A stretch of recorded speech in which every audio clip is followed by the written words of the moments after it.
One down, one to go. Mazcac baseball doubleheader here on the Bears Sports Network on BTV. Bridgewater State, a two-game set here at Alumni Park today on the campus of Bridgewater State University against the Falcons of Fitchburg State. BSU took game one by a measure of just 2-1, and they'll seek to complete a three-game sweep over 2 days here in game two of the doubleheader. Starting batting order for the Falcons looks a whole lot like the last one. Kelly, Smith, Iramo, Malik, Hills, Harrell, Matthew Kelly, Lorre, and Goldstein all resuming their positions from game one.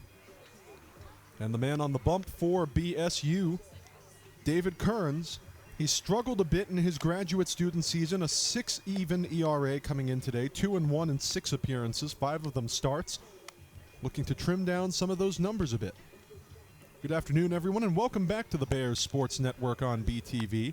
I'm Matt Donahue. I'm Luke Mansfield. This game one was really a very tightly contested one. No one able to score until the bottom of the fifth when Bridgewater State put 2 runs on the board. Fitchburg State put their only run of the game on the board in the 7th. Really a pitcher's battle there between Jocelyn for Bridgewater State and, of course, Holy for Fitchburg State. Here's your starting Bridgewater State defense. Looks pretty similar. Out in the pastures, left to right, Jasmine, James, and Watkowski. Around the bags, left to right, Sarasi, who takes over at third for Thornell, but everyone else, Sealander also at first now. But Lindsay and Emerson resume their positions at short and second, respectively. And, of course, Kearns on the bump, being caught once again by Pigeon, who was behind the dish in game one.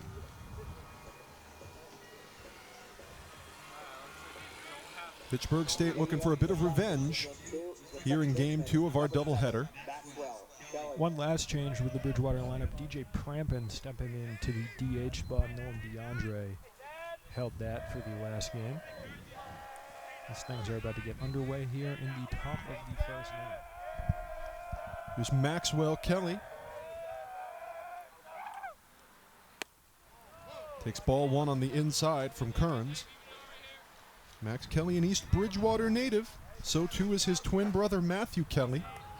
Max will be at second as he was in game one. Matthew out in center field as he was in game one. Strike one called on Kelly. Pretty much an identical lineup here for Fitchburg State. Of course, the Bears went with something a little bit different. Switched it up.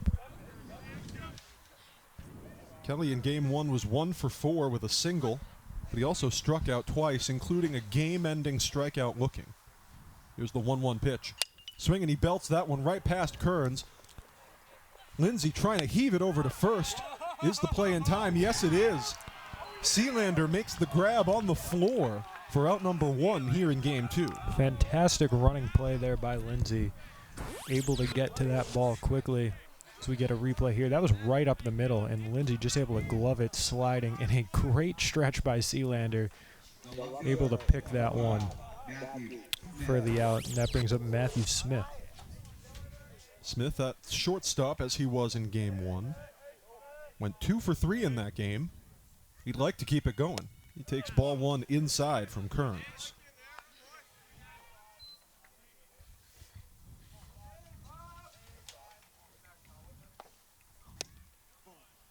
That time he takes a strike, and it's 1-1 on Smith.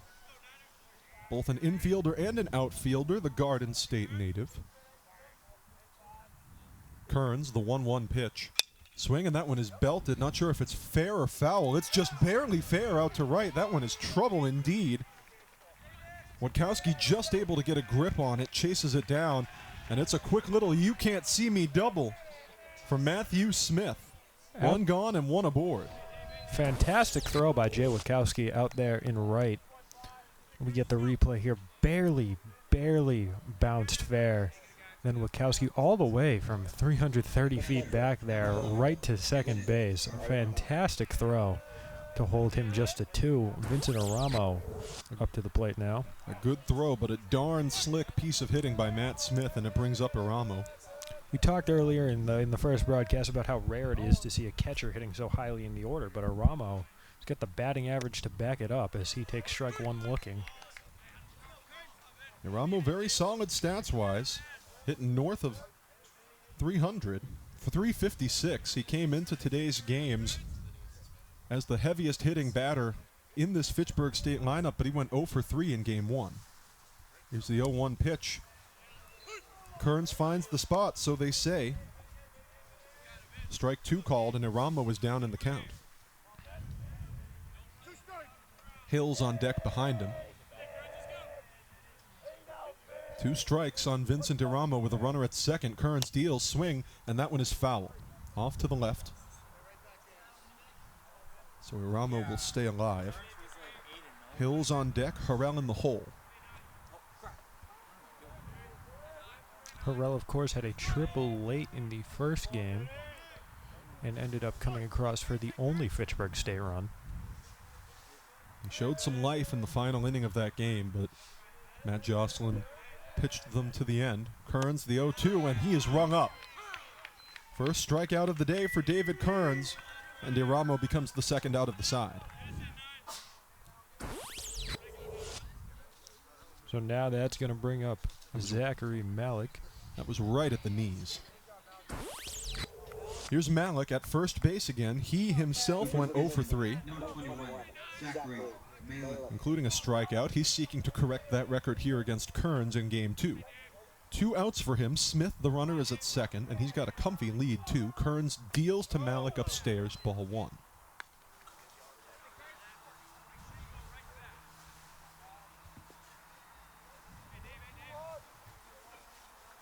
If Malik and Smith should both survive the at-bat, swing and a miss. 1 ball and 1 strike. If Malik and Smith should both survive, Hills is on deck. We'll stand corrected from earlier. 1 ball and 1 strike on Zach Malik. Kearns deals. Swing, and that's tall but playable. Sealander's calling for it, but rolling in to make the catch is Emerson to retire the side.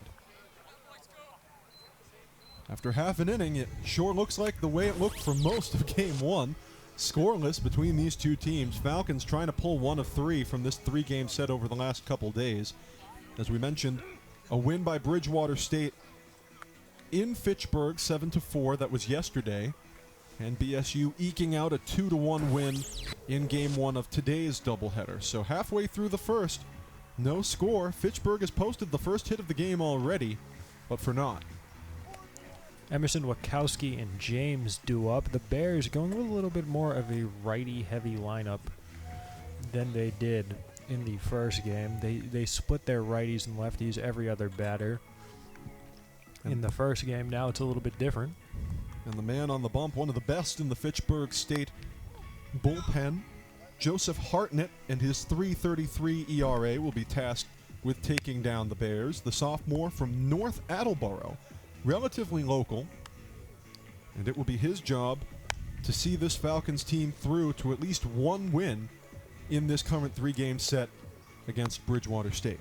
24 innings pitched on the year, 29 Ks, and he is 2-0. Only 1 start in his 8 appearances. So as you said, he's come out of the bullpen for a majority of his 24.1 innings of work.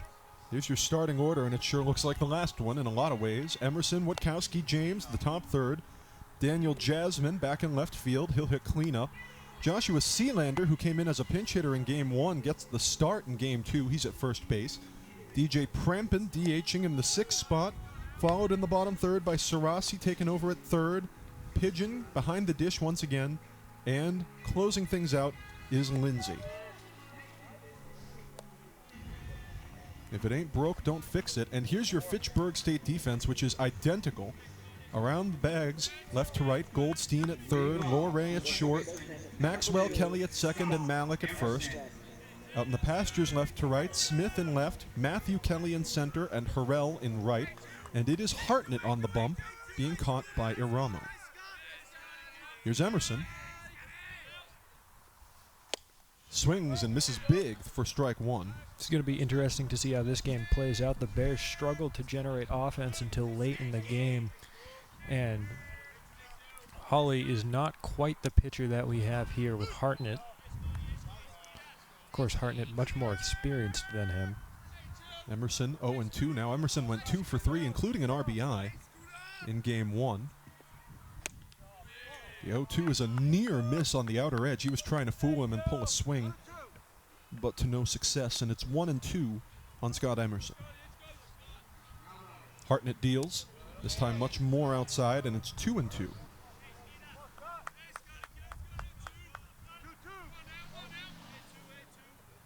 That middle of the field is wide open right now.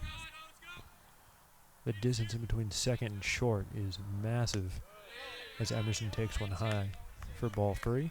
Full count. If he ends up taking a walk, doesn't really much matter what the infield looks like. But yeah, there is a very pronounced gap. Swing, and he gives that one airtime, but it's going to be foul. Definitely a big space, like you said, sitting there between Lorre at short and Kelly at second. Still a full count on Emerson. Hartnett offers, and he gets rung up. First at bat is a strikeout for Joe Hartnett, and he sits down Mr. Emerson for the first out of the side. So Jay Wachowski comes in now following that strikeout. Wachowski went hitless in game 1. 0 for 3. He takes strike 1 called, and this sidewinder Hartnett is really laying into these Bridgewater State batters early. The 0-1. This time a little bit too low, didn't fool him either, and that was ball 1. Not too often you see someone with a pitching style like Hartnett. Might be a little bit difficult for opposing batters to adapt to. Spins it a little low yet again, and it's 2-1.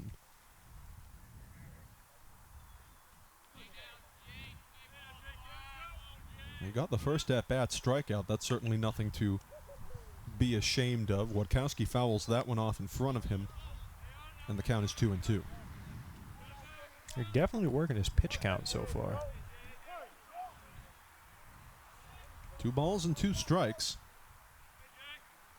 The pitch, swing, and he gives that one airtime, but it's also well foul. Count stays 2 balls and 2 strikes.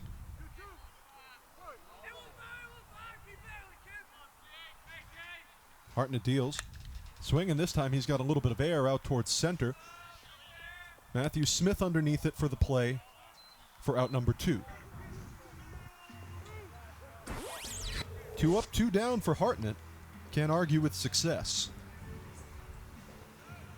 Routine little play out in center from Matthew Kelly. And Fitchburg State doing a lot of what they did through the first 4 innings of game 1. Holding them scoreless. Here's James. Trying to avoid being out number 3. James technically went, I believe, 1 for 2. He reached on an error at one point. Also earned his way aboard with an RBI double. He took ball 1 there, and he'll take ball 2 outside from Hartnett.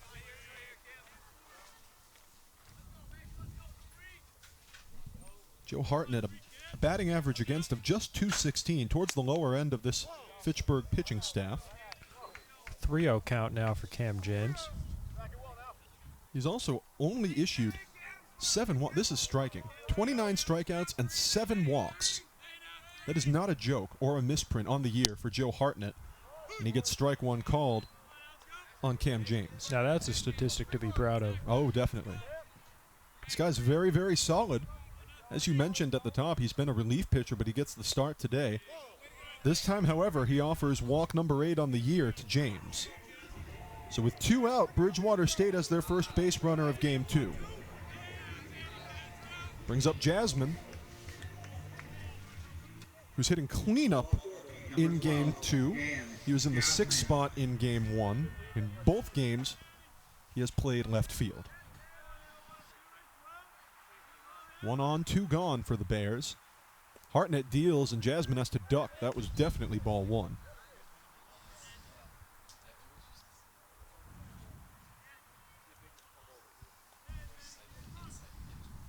Cam James with a little bit of a lead over at first base. Another inside pitch to Dan Jasmine. Not as inside, though. 2-0 the count on Daniel Jasmine, and he is hoping to draw a walk. When you issue as few walks as Joe Hartnett does, every single one feels like a huge undertaking. Toss over to first is not enough to get James. It's a slick little move there. I suppose when you're a sidewinder, you can fool both batters and base runners a little bit more easily. They make him think you're winding up, and instead he gears up for a pickoff attempt, but it was unsuccessful. The 2-0 pitch to Jasmine, in there for strike one called.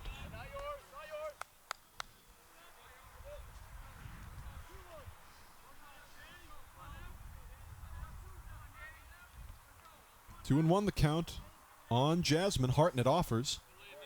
Outside, 3-1.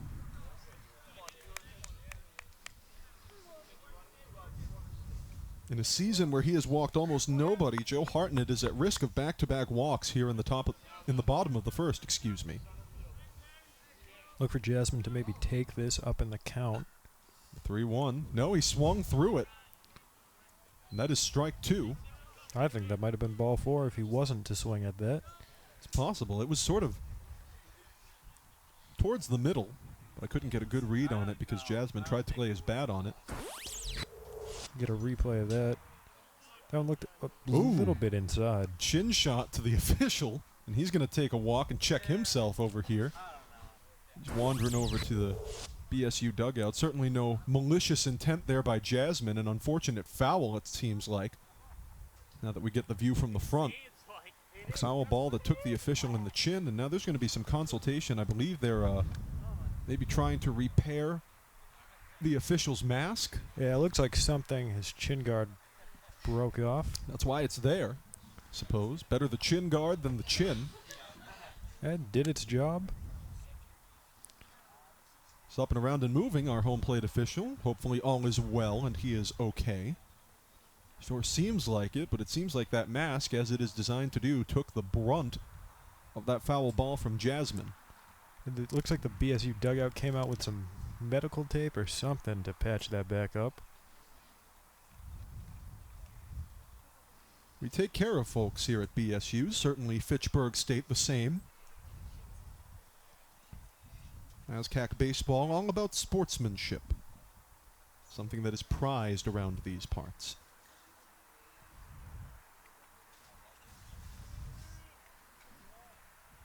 Bears manager Greg Zackerson shooting the breeze with both our officials. Fitchburg State taking the opportunity for an unofficial mound visit of sorts, the infield consulting.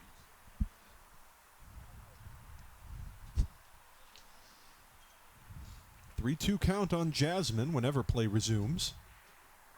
2 out with a runner aboard for the Bears here in the bottom of the first, still scoreless. As we mentioned, 3 games between these teams in 2 days. Bears won in Fitchburg yesterday, won game 1 of today's doubleheader. You may have caught it, you may not have. And now here we are in game 2. Bears trying to complete a 3-game sweep in this set against the Falcons. Falcons fell beneath 500 on the year with the loss in game 1. They will seek to clamber back up there with a win here in game 2. Looks like he did some repairing to his mask. A little bit of white tape there on the chin part. If it's good enough for him, it's good enough for me, and we should be back underway shortly. 3-2 count on Jasmine. Did its job protecting our home plate official Craig. Good to see he's okay after taking one to the chin. If I'd taken that one to the chin, I would be bawling my eyes out right now. The payoff pitch to Jasmine. He swings through it, and that is strike 3. Second strikeout of the day for Hartnett, and he strands one at first. After one full, Falcons and Bears still scoreless here at Alumni Park. April is Asian American and Pacific Islander Heritage Month. Asian American Pacific Islander, or AAPI, is an umbrella term which refers to many cultures from the Asian continent, including East Asia, Southeast Asia, and the Pacific Islands of Melanesia, Micronesia, and Polynesia. Across the NCAA, just 2% of student-athletes identify as Asian, Native Hawaiian, or Pacific Islander out of almost 500,000. The model minority stereotype holds up against Asian Americans as academic high achievers. Recent research shows that AAPI and multiracial student athletes may have a higher risk of mental health concerns than peers because of this pressure. We stand in solidarity with our Asian, Asian American, and Pacific Islander students, staff, faculty, and community members and denounce race-based discrimination, bias, and violence. Call it out, name it, speak against it, report it. Visit stopaapihate.org/resources for more. Still scoreless after one full here at Alumni Park. These two teams held each other to goose eggs through 4 frames in the first game of our doubleheader today. And if things continue like this, they're on track to do the same. 2 very solid games pitched in Game 1 by Matt Jocelyn for the Bears and Adam Holy for the Falcons. Just a slim 2-1 win for the Bears in Game 1. They'd like to make it a sweep here, but Fitchburg State has other ideas. Hills steps to the plate. Leading off, the designated hitter, number 18, Nolan Hills.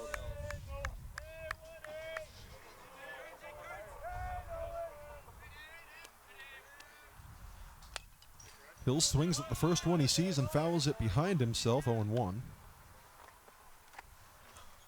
Nolan Hills was DHing in Game 1 as well, but he didn't do a whole lot of Hing. He went 0 for 3, and he'll seek to correct that in Game 2.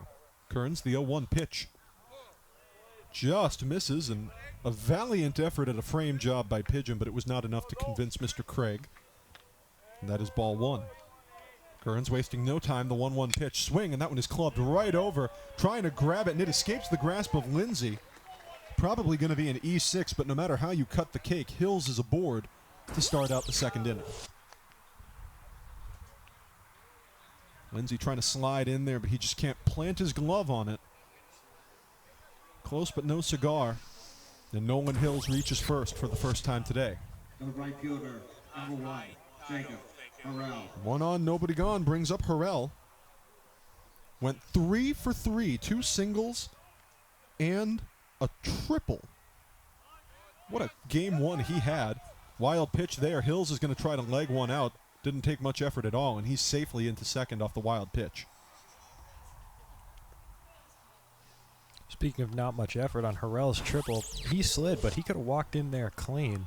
There was no doubt about it as he looked to bunt for that one. Showed bunting. Took ball 1. Yeah, there was a little bit of showmanship on that triple, but frankly, I don't blame him. If I hit a triple, I'd be pretty pleased with myself, too. Counts 1-0 on him. He swings at that one, gives it airtime out towards center. Trying to set up underneath it is James, and he will make the catch. But Hills working his way towards third, and he'll get there easily. And this time he'll slide. 1 out for the Falcons, but they already have a man 90 feet away. So with that, that's going to bring up Matt Kelly, the twin brother of Max Kelly, the leadoff hitter here for Fitchburg and second baseman. Kelly went 0 for 2, but reached on an error back in the 7th inning, the final inning of Game 1. He's looking to earn his way to first with his bat. Riley Thornell struggled to corral a ground ball, resulting in that as he now takes ball 1 low in the dirt. Kelly hitting .302. He's actually outpacing his brother, who came into today's games hitting .266. Kearns, the 1-0 pitch. Misses low again. 2 balls and no strikes on Matthew Kelly. Lowray on deck. Kearns trying to tighten up, take a breather. The Beard delivers and finds the spot. Strike 1 called.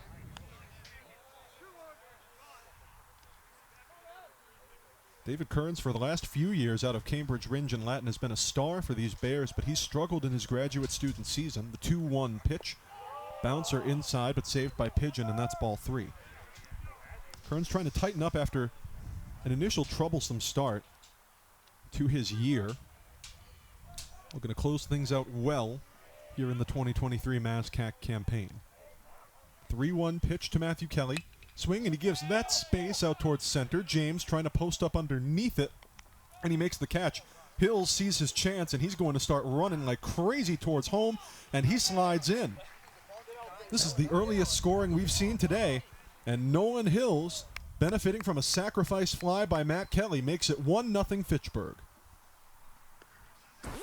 That throw from Cam James bounced off the glove of the cutoff man, Kevin Lindsay. But nevertheless, Hills was going to score regardless, even how deep that ball was. Devin LeRae to the plate now. Base is clear now for him. Fitchburg with a 1-zip advantage. And ball one is low and away on LeRae. Devin LeRae went 0 for 2 with a walk in game one. Takes ball two. Kearns was trying to, it seems, grab the lower outside corner, but just couldn't get quite the grip he wanted on it. The 2-0 pitch to LeRae. Low this time. 3-0 the count on LeRae with 2 out and nobody aboard. Already seeing more action in the Bears' pen than we did in the first game. Seems just to be a little game of catch. I don't think that means anything as of now. But if Kearns continues his struggles, we could see some action in the coming frame. He made X mark the spot for strike one there, and strike two is fouled off to the right and out of play by LeRae. So the count full now. After going up 3-0, Devin LeRae now back to a full count. LeRae, a couple of defensive miscues in game one, but a couple of very slick plays as well. The payoff pitch is inside on him, and he takes his first walk of game one. Of game two, excuse me.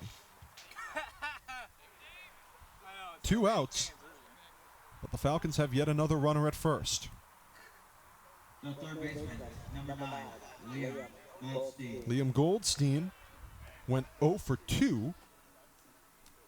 Also got pinch hit for by Greg Reed, who struck out. Already in motion is LeRae. That one is knocked into left field. LeRae was wise to start moving. That's going to be at least one base. They're thinking 2. LeRae is safe at third, and standing up at second is Goldstein to put 2 Falcons in scoring position with 2 outs.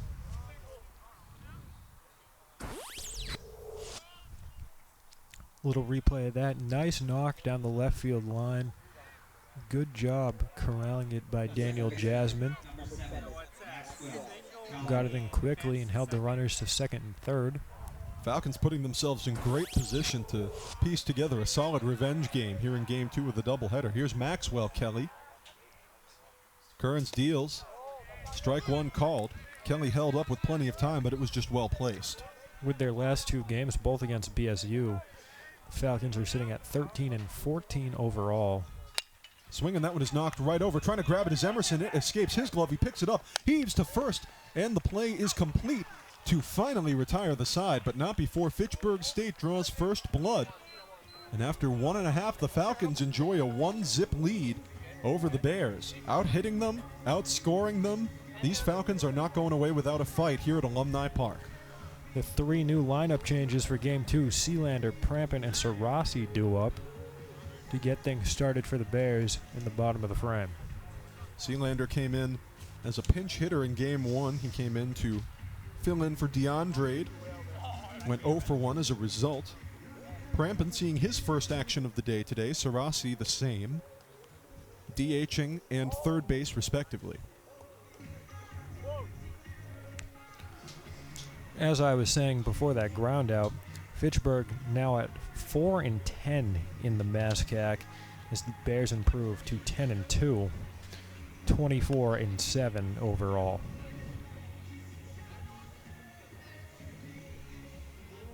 So Joe Hartnett has already thrown 24 pitches through 1 inning of work, but he's kept it scoreless, and that's about all you can ask. Yeah, the 4 Bears batters did do a good job of drawing out some long at-bats. It's definitely going to hurt Hartnett in the long run. Probably not going to see as many innings as he would have liked, but I don't know how many innings he would have pitched as someone who usually comes out of the pen. Well, he's already posted his 30th and 31st strikeouts of the year in just the 1 inning he's pitched so far today.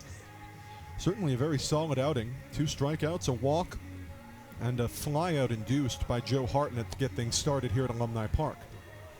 As you mentioned, the 5 through 7 spots in the Bears order, Sealander, Prampin, and Sarasi will comprise his first 3 customers here in the second. Falcons with a 1-zip advantage over the Bears.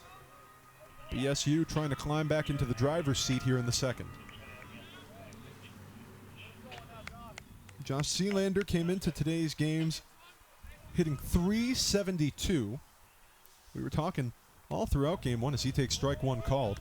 We were talking all throughout game one about these freshmen for Bridgewater State and the real potential for this program to grow. They've got a whole lot of guys who are already exceptional and can just develop even further as ball one comes outside to Sealander. Not even just the freshmen. You got Scott Emerson, DJ Prampin, who are sophomores. A lot of young talent on this team. Bears looking to build well. The 1-1, he swings at it and fouls it off to the left, and the count is 1-2 on Sealander.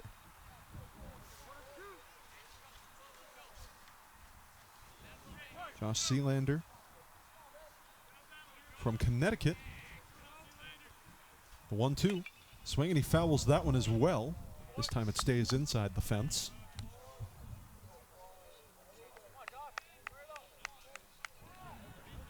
Less than an inning and a half in, and this is already going to be pitch number 29 for Hartnett. Here it is, the 1-2, and he finds the spot. Sealander is rung up. 3 strikeouts in 5 at-bats for Joseph Hartnett.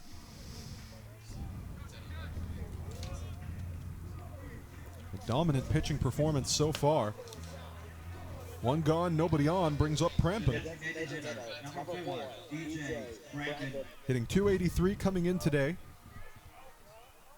An on-base percentage of 36.8%. He takes ball 1 low.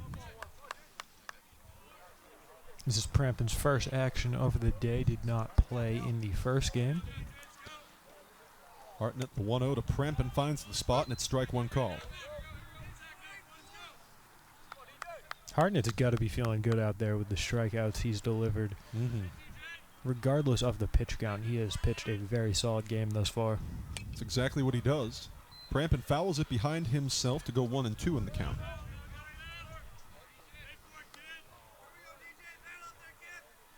Joe Hartnett sees a little bit less use than a couple of the other pitchers on this staff, but when they do bring him out, he is absolutely lethal. 1-2 count on Prampin right now. Hartnett the pitch. Swing, and that one is clubbed in the left, and that's going to be a base hit for Prampin. 1 out, but 1 aboard now for the Bears. Prampin, in his first at-bat of the afternoon, earns his way to first base. Kyle Sarasi, third baseman junior from Clinton, Connecticut, graduate of the Morgan School, steps in for his first at-bat of the day. Sarasi comes in hitting .222. He's taken over at third base for Thornell, who held there in game 1. Hartnett deals to him and finds the spot, strike one called. Falcons with a 1-zip advantage here in the bottom of the second. 1 out and a runner aboard. That's Prampin at first for the Bears. 0-1 the count on Sarasi. Toss over to first is just barely corralled, and boy, do I mean just barely, by Malik. And it is not enough to get Prampin. Looked for a second like he was trying to pretend he lost it so Prampin would step off the bag. An Oscar-worthy performance, but it's not enough to fool Prampin. The 0-1 pitch to Sarasi, here it is. Outside, 1 ball and 1 strike. I'm not sure I've ever seen a first baseman pretend to give up an error to try to fool a base runner into leaving. That might be a first for me. 1 ball, 1 strike. Here's the pitch to Sarasi. He gives this one airtime. Looking playable, and making the catch underneath is Harrell. They'll even hold Prampin to first, and it's 2 outs now for BSU.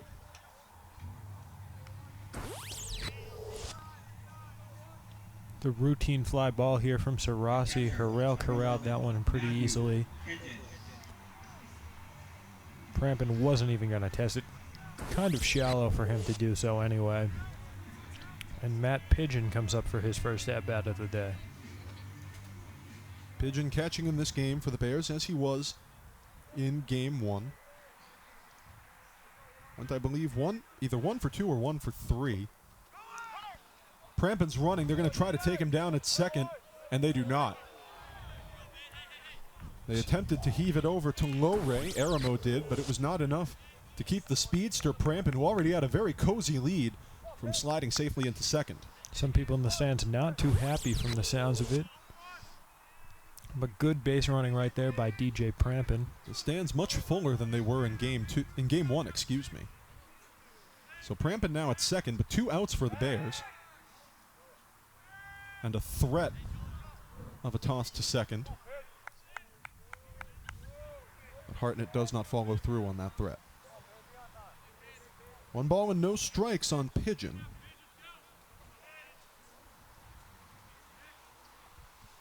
The pitch. Outside, little bouncer, corralled by Aramo. Able to convince Prampin not to push his luck, and it's 2-0.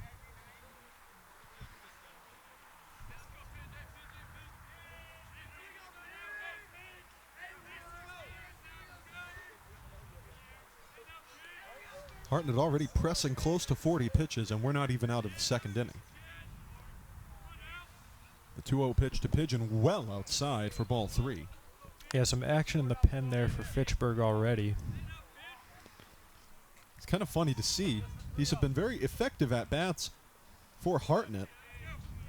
He's only allowed 1 hit so far today, but they're pulling a ton of throws out of him. 3-0 the count on Pigeon. The pitch.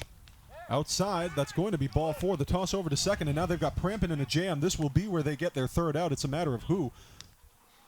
Stuck in a pickle between second and third, and eventually rolling in to tag him is Maxwell Kelly to retire the side. Pigeon doesn't even know what he just watched. He just stood there slack-jawed in the batter's box for a second before accepting defeat and heading back over to the dugout. Prampin slipped a little bit right there, and he had to commit to running over to third because they already had the ball at second base.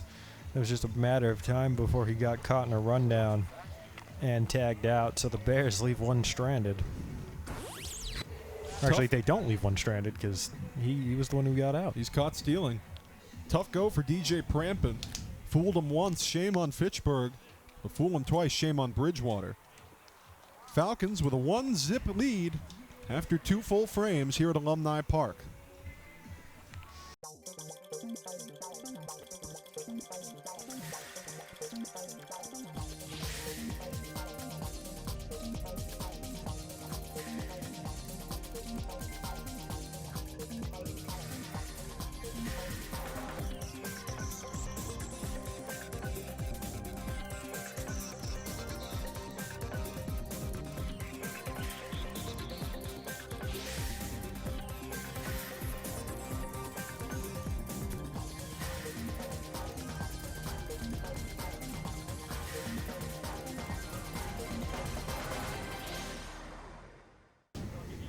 David Kearns has already thrown 32 pitches. He'll be offering his 33rd in just a few moments here to Smith, followed by Aramo and Malik, the 2, 3, and 4 hitters in the Fitchburg lineup. As they were in Game 1, so too are they in Game 2.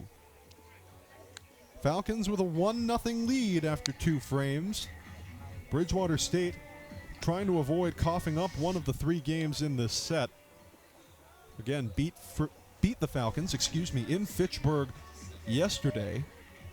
Beat the Falcons just here by 2-1 in Game 1 of this doubleheader. But the Falcons have come back with a vengeance here in Game 2.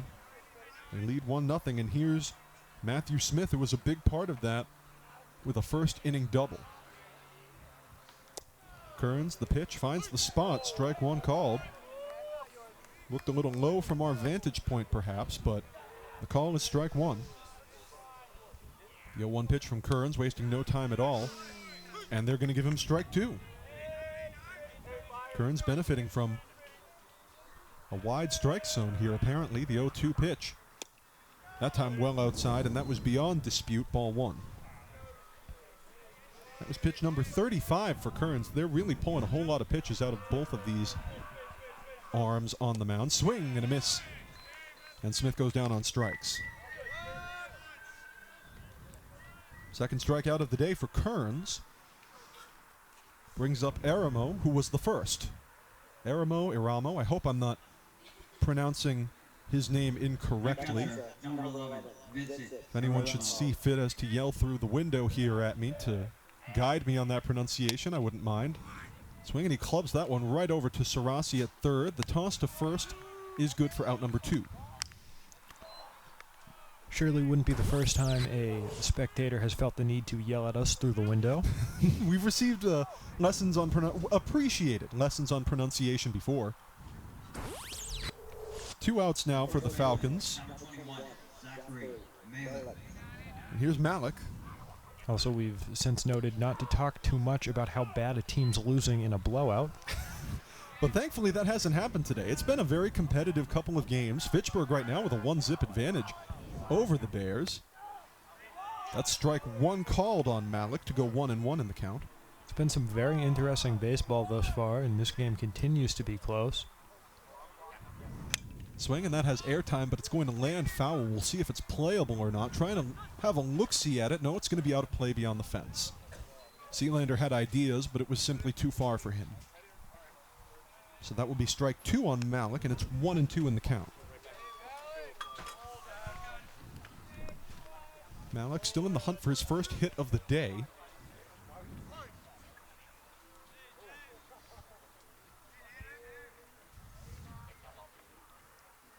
Swing, and he belts that one out towards center. James rolling in, but it's too far for him. And there indeed is Malik's first hit of the afternoon. Quick little single out to center. Puts a Falcons base runner aboard with 2 outs. Just a nice hit right in the gap there in the outfield. Easy single for him, and into the box comes Nolan Hills, scored on a sacrifice fly in the first inning. In that at-bat, Kearns went north of 40 pitches. Swinging, that one is belted out towards right center, but rolling underneath it is Witkowski to make the catch and retire Hills for out number 3. Bears hold him scoreless in the inning, but not in the game. And Fitchburg State still enjoys a 1-0 lead over the Bears as we head to the home half of the third here at Alumni Park. Maybe you can make retirement happen. After all, you made her college years happen. Opening that education savings account when she was little. Spearheading a campus tour. And another, and another, and another, and another. Bam! Deciphering financial aid. She was like, what? And now she's like, you aced planning for college. Now get the tips you need to get on track at aceyourretirement.org. Bears surely looking to do some damage here. Still held to 1 hit through the first 2 frames for them. And again, worth noting, you see middle of the third on your screen, but that's a more dire situation than it looks. This is indeed a 7-inning game, the second game of our MASCAC baseball doubleheader here on the Bears Sports Network on BTV. And we thank you for joining us, whether you're on the television or on the internet. We're happy to have you here on BSN this afternoon. Bears won game 1 of this doubleheader 2-1. We were talking about a really closely fought baseball game, and that's what we got. But the Bears find themselves in a 1-0 hole as we head to the bottom of the third here in game 2. Tough look that they're trying to escape. As you were saying, bottom 2, we need to look for how long they're going to keep going with Joseph Hartnett. He's worked up quite the pitch count. And as a guy who's used to coming out of the pen, not something you see from him too often. He's seen about 31 innings worth of work so far this season, but only 1 game started outside of today. Matt Pigeon was orphaned in the batter's box back in the second when Prampin was caught stealing. He'll get another try at it here in the third. Pigeon, Lindsay, and Emerson will be the first 3 visitors for Hartnett, who just threw his 37th pitch of the day. Pigeon came fairly close to drawing a walk in that at-bat where Prampin was caught with his hand in the cookie jar. He was up 3-0 in the count, but DJ Prampin got ants in his pants and had to shake him out. 1 ball and 1 strike on Pigeon now. Hartnett deals and finds the spot yet again, 1-2. Sure, Pigeon is wishing he could go back to his last at-bat and tell Prampin not to step too far off the bag. Hindsight is 20/20. This will be Hartnett's 40th pitch. The 1-2 is outside and low, ball 2.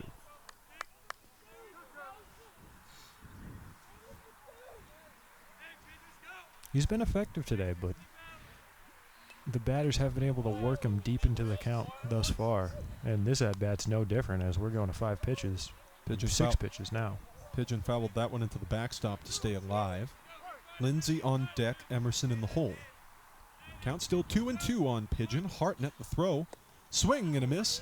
And that is yet another strikeout, the 4th on the day for Joseph Hartnett. Much welcomed indeed. One gone, nobody on. Brings up Kevin Lindsay.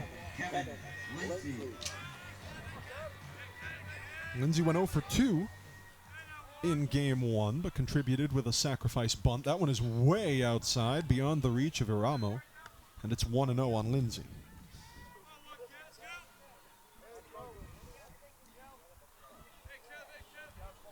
Lindsay, a power hitter, but often slotted at the bottom of the order. The 1-0. Just outside, and he held up on it to go 2-0 in the count. Yeah, slotted at the bottom of the order, but still has a higher than average batting average on the season. The Bears really spread out their hitters throughout the lineup. Really everybody has been doing quite well for themselves offensively as Lindsay takes ball 3. That was the 45th pitch for Hartnett. Lindsay hitting .372. And would you believe that's only tied for the third or fourth highest batting average on this team? I have to go back and look at my math. That was strike 1 called on him. Hartnett found the zone. So Lindsay hitting .372 coming into today's play. So too is Sealander. And above them are Levinson, Gowdy, and Thornell. Strike 2. Foul tip, they're going to say, as a matter of fact. But no matter how you slice it, it's strike 2, and the count is full on Lindsay now. The payoff pitch. Swing and a miss. And it's back-to-back strikeouts for Hartnett to kick things off here in the 3rd. Scott Emerson due up for his second at-bat here in the bottom of the 3rd. 0 for 1 on the day. But they are still pulling a lot of pitches out of Hartnett. This will be number 49 coming to Emerson, who's 0 for 1 with a strikeout of his own. Still get some movement going down in the Fitchburg pen. Ball 1 was low and away on Emerson. BSU's remains quiet. The 1-0, swing and a miss for strike 1. Hartnett throwing a lot of pitches, but the fact of the matter is they're good pitches. That was number 50. 1 ball and 1 strike on Emerson. Here's the pitch. Upstairs for ball 2. Good eye by Emerson, going ahead in the count now. The 2-1, swing and a miss. And that advantage is negated. 2 balls and 2 strikes on Emerson.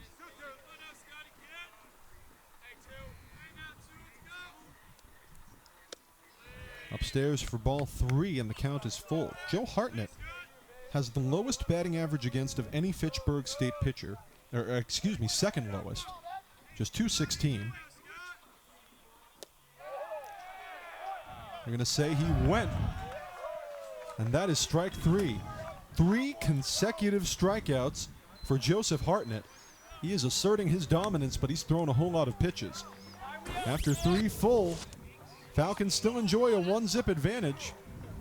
Call on the field from the official on the bases is that Emerson went around on that one. He was not thrilled with the call. Wouldn't expect him to be, but that doesn't change it. 3 innings out of 7 are gone, and the Falcons have the better of it so far. 1-0 Fitchburg State.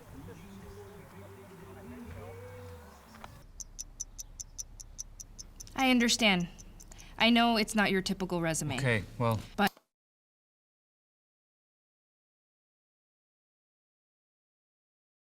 candidate. But I've been working double shifts just to pay for books. I've been raising my 2 little brothers. I'm determined, driven, motivated. Isn't that what you're looking for? Look beyond the resume and discover new ways to develop great talent at gradsoflife.org. Well, David Kearns has thrown 42 pitches as we head to the top of the 4th, and fully 2/3 of them have been strikes. Solid performance, but these 2 batting orders are pulling a whole lot of throws out of each other's pitchers. Leading off, the right fielder, number 1, Jacob Farrell. Harrell, Matthew Kelly, and Lowray, the 6, 7, and 8 hitters, first up to visit Kearns here in the 4th. That's ball 1 on Harrell. who's 0 for 1 with a sac fly in this game.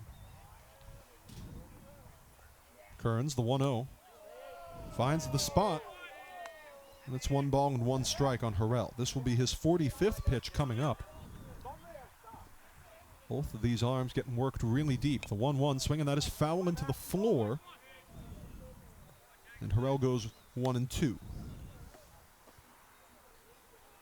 Falcons with a 1-0 lead, looking for a revenge game. Kearns, the 1-2 to Harrell. Swing, and that one is also foul into the floor off to the right, bouncing towards the Fitchburg State dugout. Count remains 1 ball and 2 strikes. Harrell, who was very, very effective in game 1. Swing, and that one's also going to be foul, though it'll get a little bit more linear distance. Harrell, as we mentioned, went 3 for 3, including a triple in game 1. Kearns, another 1-2 pitch. Swing and a miss. And for the first time today, Harrell is down on strikes.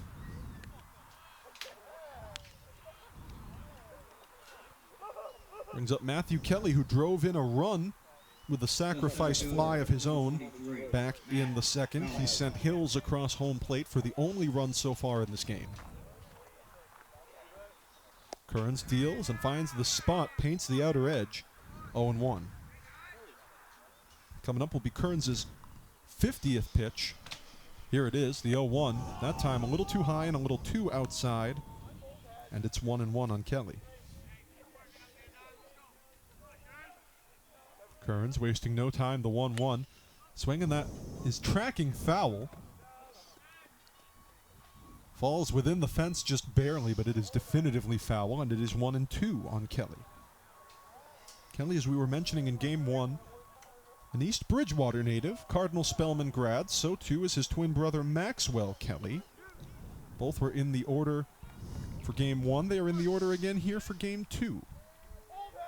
Kearns, the 1-2. Swing and a foul.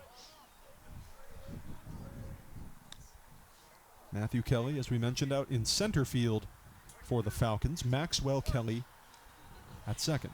Still 1-2 on Matthew Kelly. Kearns, the pitch. Swing and a miss. And that is a strikeout without a drop. Back-to-back strikeouts here in the 4th for David Kearns. Big way to kick things off, trying to match Hartnett at his own game. Number 2, Devin Loray. Devin Loray, the Canton, Georgia native, junior. Georgia certainly is baseball country. He fouls that one behind himself. 0-1. Loray took a walk in his first at-bat of this game. Made it all the way to third before being stranded there. It's a little bouncer. 1 ball and 1 strike. That was the 55th pitch, I believe, for Kearns. The 1-1 to Loray. Swing, and he gives that one a little bit of airtime, but not crazy deep out towards center, trying to roll in for it. And instead it will be Emerson who saves a couple people's hides by making the catch to retire the side. 3 up, 3 down, including 2 strikeouts for Kearns in the 4th. But the Bears still in a 1-0 hole against the Falcons here in Game 2 of our Mazcac Baseball doubleheader. Well, Joseph Hartnett has already thrown 54 pitches through 3 innings of work. But some pitches they have been 6 strikeouts, only 1 walk, and of those 54 pitches, 31 have been strikes. A pretty solid day so far for one of the best pitchers on this Falcons staff. As we head to the bottom of the 4th, his first 3 visitors will be Witkowski, James, and Jasmine, who combined are hitless in Game 2 with just a walk taken by James.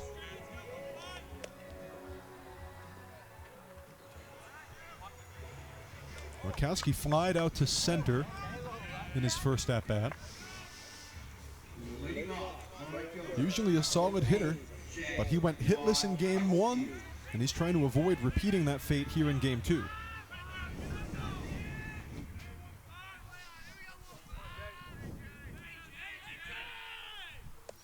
Swing and a miss, and strike 1 early on Witkowski here in the 4th.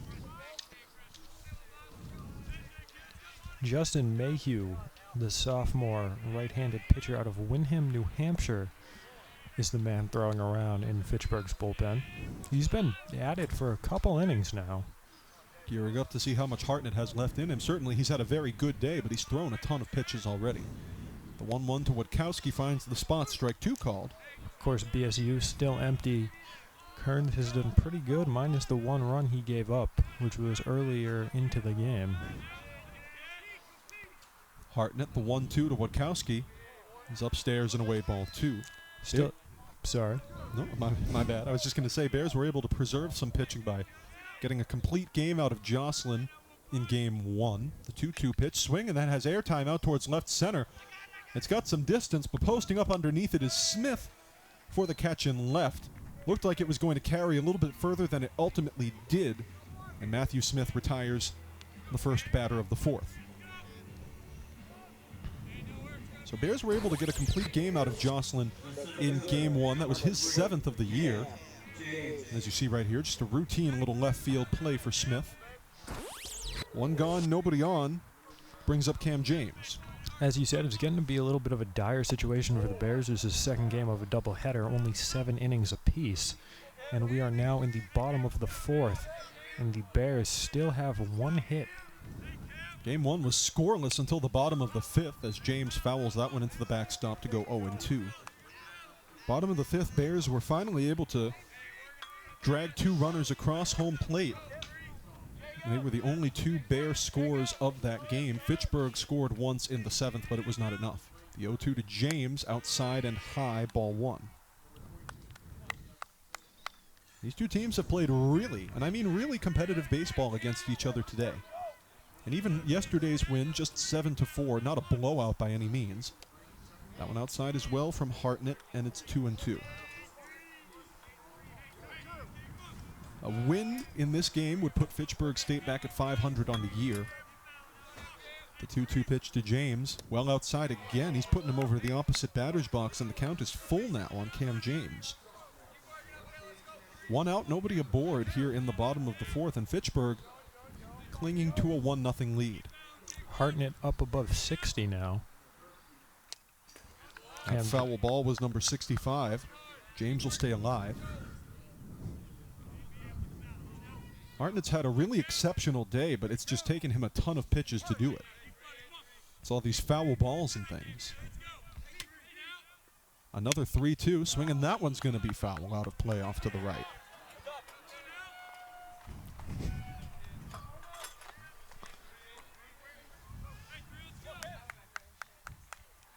Hartnett's throwing strikes like crazy. They just keep taking him foul. 3 balls and 2 strikes on James. Another payoff pitch. Swing, and that one is fair out towards right. Trying to post underneath it and successfully making the catch for the second out is Harrell. 2 up, 2 down here in the home half of the 4th. Brings up Daniel Jasmine, who struck out in his first at-bat to end the first. Daniel Jasmine struggled across both games so far today. A good hitter, a little bit of an off day for him today. And it doesn't help when you've got a Fitchburg State defense that is really quite solid between the pitching from Hartnett in this game, Holy in the first game, and a very competent infield and outfield crew. Ball 1 comes outside on Jasmine. Yeah, of course, he struck out in his first at-bat, but he joins 5 other batters for the Bears who have done so. So no shame in that. Not when you're facing Joseph Hartnett, no. But he goes up 2-0 in the count against Hartnett. That one was outside as well, and this pitch will be Hartnett's 70th. And we're not even out of the 4th. Jasmine, one of many players on the Bears, capable of getting on base at any moment. Hartnett trying to prevent it upstairs, and pitch number 70 is ball 3 on Jasmine. Jasmine worked his way into a full count before striking out in his first at-bat of this game. Yeah, he's had some nice at-bats so far in between his first one and this one. He takes strike 1 called. Cannot blame him one bit for taking that strike. When you're up 3-0, it's a safe option just to take the 4th pitch. No unnecessary risks. Hartnett, the 3-1. And this time, Jasmine bit for strike 2. I think that would have been a called strike anyway. It would have been close. It was well placed. payoff pitch from Hartnett. Outside, and it's a walk. Jasmine reaches for the first time in this game, and it's just the second walk of the day issued by Joseph Hartnett. And with that walk, Daniel Jasmine becomes just the third base runner for the Bears so far, as Joshua Sealander comes up to the plate now. Sealander struck out looking to kick things off in the second.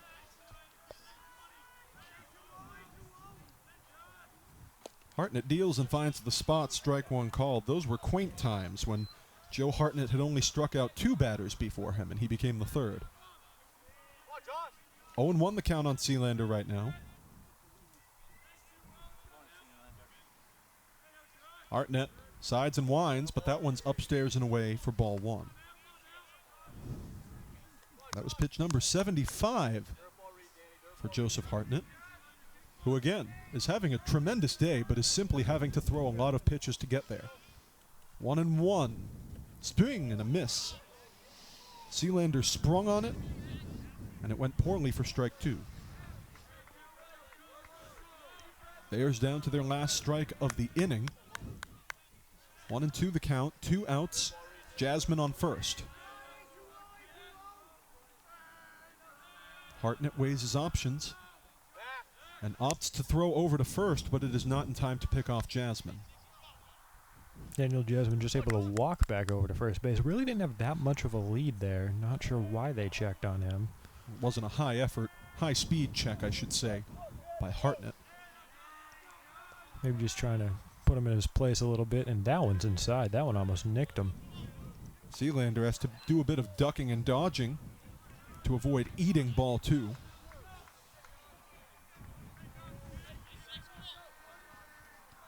One more strike, however, would end the inning. Hartnett the 2-2. Outside, and it's full now. Hartnett goes from a 1-2 count to a 3-2 count. First base coach having some words with Dan Jasmine. Think he might be running here. My odds would be on him Might so. Might as well. Payoff pitch. Jasmine is moving, and it meant nothing because that was ball 4. Back-to-back walks now by Hartnett after an initial light show. Aremo coming out to have a conversation with Hartnett, and so is the manager. I think this could be the last we've seen of him today so far. And if it is, he certainly had a very distinguished day. 6 strikeouts across 3 2/3 innings of work. Has yet to allow a run of any kind, earned or unearned. No one has made it past second on his watch so far today. We'll see, but if this is the end of Joseph Hartnett's day, what a day it's been. Someone just ran over to the Fitchburg bullpen and signaled over to Justin Mayhew. He's still throwing some warm-up pitches, so Hartnett is still standing out there. It would seem they're going to leave him out there at least to face Prampin, who singled off him back in the second. Arm in the bullpen appears to be Giovanni Merced. Merced, the sophomore from Springfield, warming up in more earnest for the Falcons. And here's Prampin. Prampin 1 for 1 in this game with a single, stole second, got caught trying to steal third, and he takes strike 1. That was pitch number 80 for Joseph Hartnett, to give you an idea of just how much he's had to work against these Bear batters today. 2 outs, 2 runners aboard for the Bears at first and second. Hartnett the pitch to Prampin, clubbed that one, or tried to, but missed for strike 2. they got a second arm going in there now. Merced warming up for the Falcons. Not sure who the second fellow is getting in his throws. The count is 0-2 on Prampin. 2 out, Jasmine at second, Sealander at first. Hartnett deals. Swing and a miss for strike 3. And the Bears leave 2 aboard. Joseph Hartnett, if this is the end of his day, what a day it's been. 7 strikeouts through 4 innings. No runs at all. And his Fitchburg State Falcons continue to enjoy a 1-0 advantage over the Bears after 4 full frames here at Alumni Park.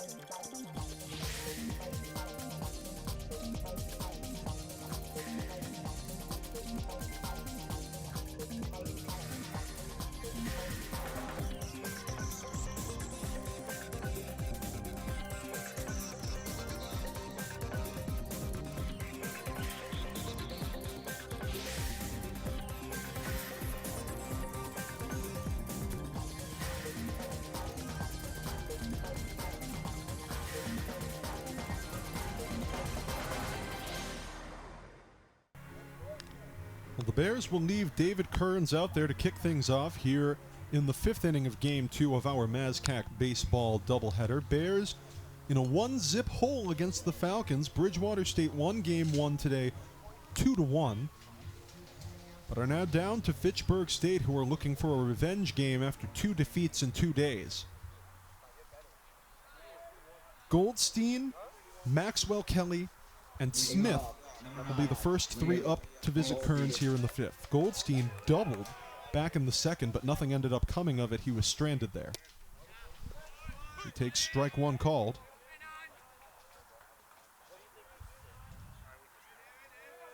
The 0-1 pitch from Kearns to Goldstein, swing and a miss for strike 2.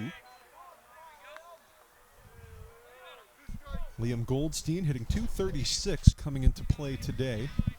58 pitches, 41 strikes for Kearns so far on the day. Make it 59 and 42. And he's going to send him down. A 3-pitch strikeout sends Goldstein back to the dugout. 1 gone, nobody on for the Falcons here in the 5th. Here's Maxwell Kelly, who's 0 for 2 in this game with a couple of putouts. During that at-bat, got a better look at the second arm in the Fitchburg bullpen. Swing, and that one is clubbed out towards center, and it is going to be just a little bit too far for James. And it's a stand-up single for Kelly. It had previously been Justin Mayhew, and either he put on a hoodie or they sat him down in favor of someone else, because whoever that was did not have a number on his back. They were out there throwing catch with Cy Sullivan. Giovanni Merced joined by a mystery man in the Fitchburg State bullpen. 1 on, 1 gone for the Falcons. Here's Smith, who's 1 for 2 with a double and a strikeout in Game 2. He takes ball 1. Looks like it's just Merced out there by himself. At least I think that's him. Merced seemingly preparing to make his 6th appearance of the year. Pickoff attempt is not enough to get Kelly at first. This will be Kearns' 62nd pitch coming up right here. Unless he just decides to keep throwing over to first all day. That one didn't get Kelly either. 1-0 the count on Smith. He awaits his 2nd pitch. Kearns finally offers it and finds the spot with some heat. Strike 1 called. Iramo on deck for the Falcons. 1 ball, 1 strike, 1 out, 1 runner aboard. Kearns the pitch. Upstairs, and Smith wisely held to take ball 2.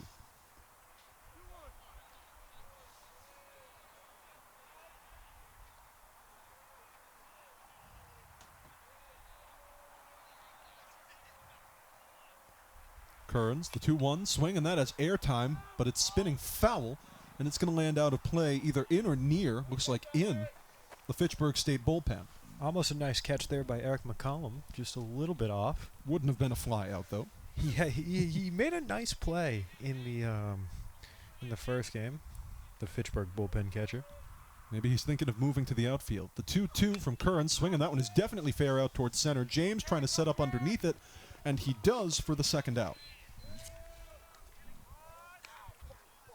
2 gone for the Falcons, and that was pitch number 65 for Kearns. You have to wonder how much longer they're going to keep him out there. Yeah, they don't have anyone moving around down there yet, so I don't know if they have any plans on it. He might end up seeing the 6th, the way things are going here today. Certainly Matt Jocelyn threw a very mighty, complete game in Game 1. So too did Holy. Not sure how many arms they used on Friday, but they should have at least a couple people available, if need be, here today. Ball 1 was outside on Iramo. 2 gone, 1 on. Swing, and Iramo pops that one up. Kearns thinking he might make a play on it, and he will. Kearns rushes into foul territory to make the catch and retire the side. But Fitchburg stayed still in the driver's seat with a 1-0 lead after 4.5.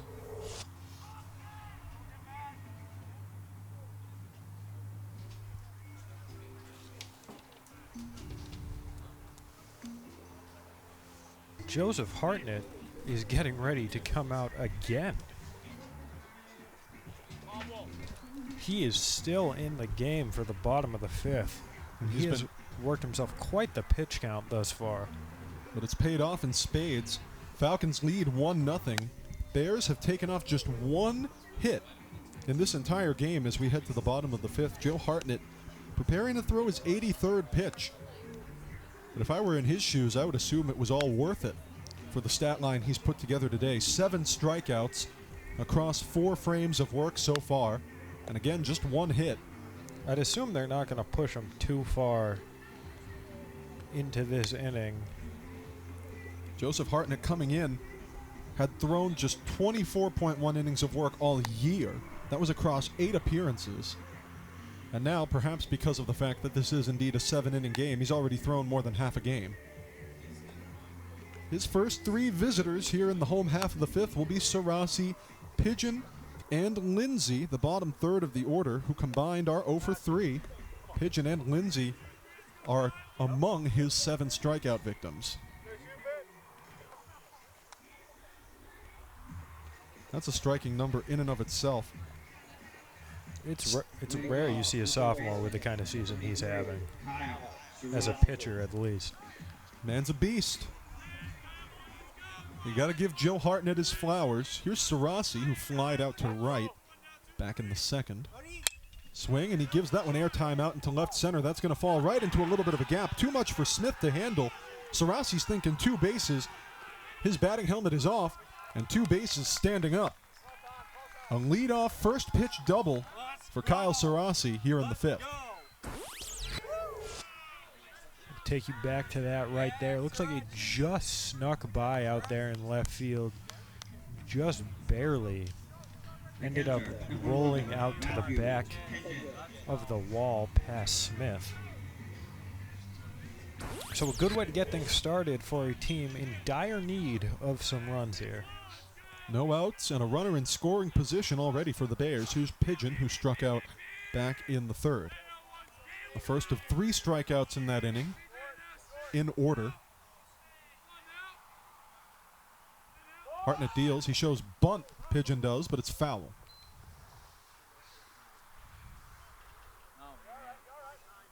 This next pitch will be Hartnett's 85th. He's had a long day, but it's been a very solid day. That double by Sarasi was just the second hit Hartnett has allowed all afternoon, and it was the first XBH. 0-1 the count on Pigeon. Nobody out. Sarasi with a lead off of second. Feeling cozy. Hartnett tosses over to second, but it's not going to be in time to pick off Pigeon. Lowray was trying to set up the play for him, but the throw was not in time. So 0-1 still the count on Pigeon, and he awaits his next pitch. It will be the 85th, as we mentioned, for Hartnett. The 0-1. They're going to try to toss over to second again, but this time Aramo could not find the mark in time. It was, however, strike 2 on Pigeon. Yeah, good job getting back over there for Sarasi. Haven't seen a lot of steal attempts this game. Of course, we saw Prampin get caught out in no man's land a little bit earlier. He stole second and got caught trying to steal third. Felt the spirit a little bit too much. That was ball 1 to Pigeon. Outside. Pitch number 86 for Hartnett. So Prampin does have the stolen base on the day, certainly, but just got in trouble trying to get over to third. Swing and a miss for strike 3. They're going to say foul tip as a matter of fact, but no matter how you cut the cake, Pigeon is down on strikes for the first out of the side. Second time doing so for Matthew Pigeon. And the 8th strikeout of the afternoon for Joseph Hartnett. Number 1, Kevin Lindsay. Here's Lindsay, who also, you guessed it, struck out. That was back in the 3rd. One gone, one aboard at second. Hartnett the pitch to Lindsay, swing, and he hacks it at the first one he sees. That's going to end up being a foul ball.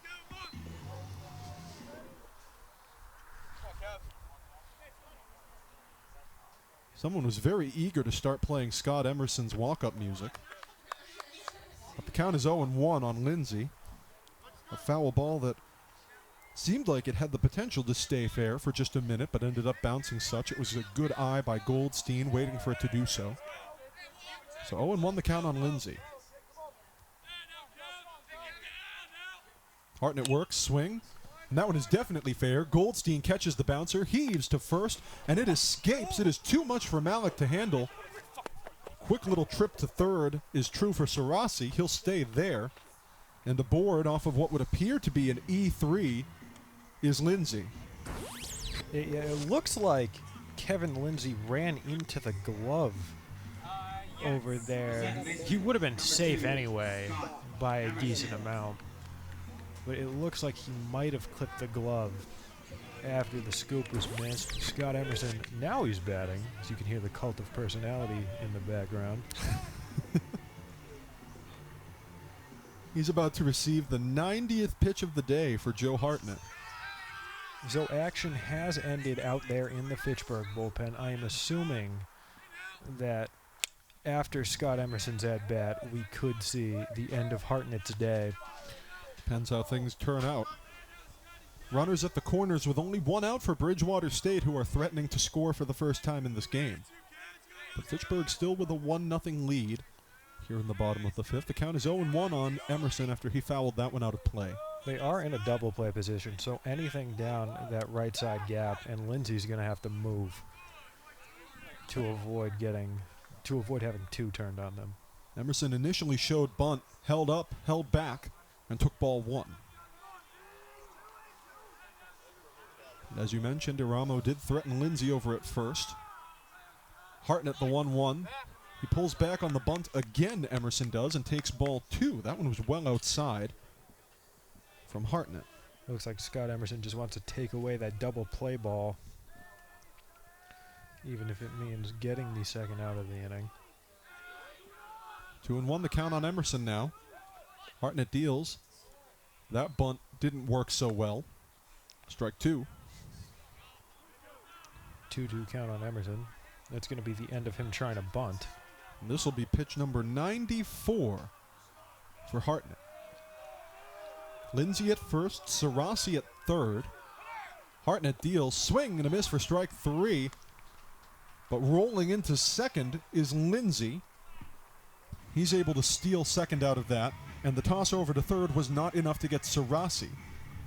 So 2 out, but 2 runners in scoring position for Bridgewater State.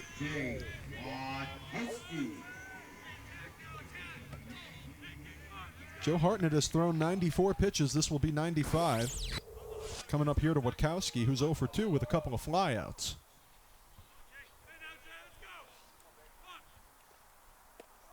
Finds the spot, strike 1 called. Anything into the outfield's going to score that run from third base, tying up the game. Unless it's a flyout. Anything through the outfield, I should say. That is. A flyout or a line drive would do them no good in this position. A flyout would be Witkowski's third of the day. Here's the 0-1 pitch outside on him. Well, he's made contact, but not enough, or at least not in the right places.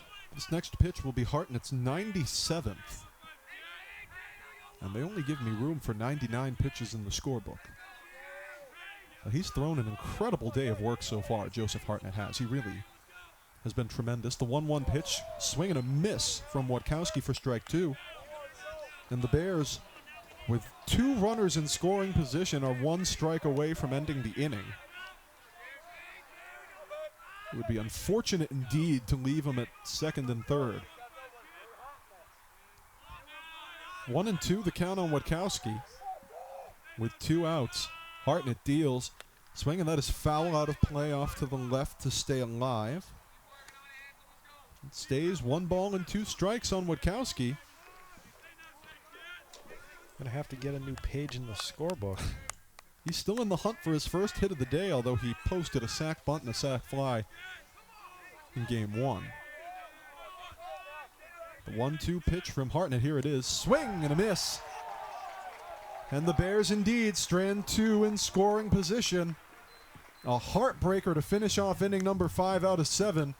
And Joseph Hartnett has been capital D dominant here at Alumni Park today. After 5 full, Fitchburg State 1, Bears 0.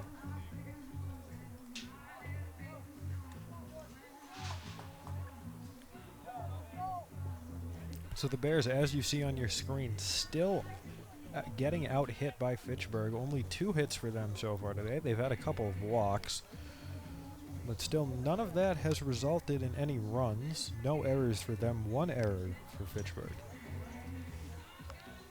And perhaps more impressively, what a day it has been, truly, for Joseph Hartnett, who now, whether his day ends here or not, in 99 pitches has thrown 59 strikes and posted 10 strikeouts. Yeah, he has had a fantastic game. Might need some ibuprofen or some icy hot after this one. He'll be taking a very solid ice bath, no doubt, back in Fitchburg later this afternoon. David Kearns is going to remain out there to start inning number 6.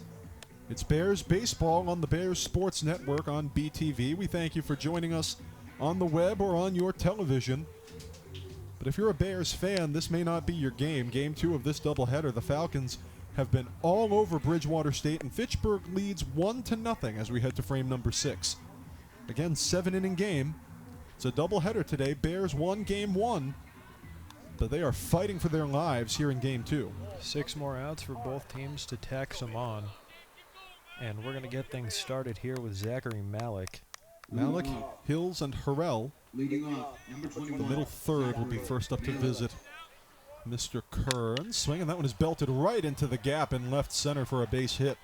First pitch, first swing. And for the second time in this game, Malik is aboard. He legs it all the way over to second. That's a double for the senior out of Schenectady, New York. Schenectady. Schenectady. Sorry. No, that is fine. I mean, I had absolutely no idea. So It's a crazy name. I don't blame you. But Zach Malik is making Schenectady proud with a quick little double there to get things started here in the 6th. 1 on, nobody gone for the Falcons. Brings up Hills.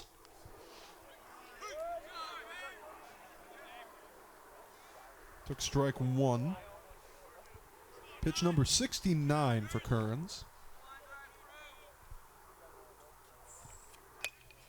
Swing and he bunts.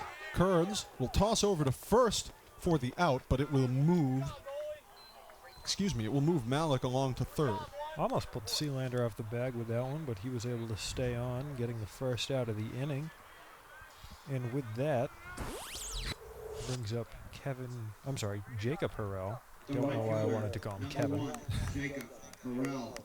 That's not It's a a person. name similarity. Kevin Herter. I can see it. It's a psychological thing. But Jacob Harrell, who was lethal in Game 1 but has yet to post a hit in Game 2, looking for an RBI. Swinging. That one is belted out towards center. James is posting underneath it, and he'll make the catch. But that will bring home Malik for a much-needed Fitchburg State insurance run. And the Falcons enjoying a 2-0 lead now here in the 6th. 2-0 Falcons, no runners after that sac fly. 2 outs for them, and in comes Matthew Kelly. 2 out, but Fitchburg State have brought a runner across, and they enjoy a 2-zip lead. Here's Matthew Kelly with a sac fly RBI of his own on the day. Takes strike 1.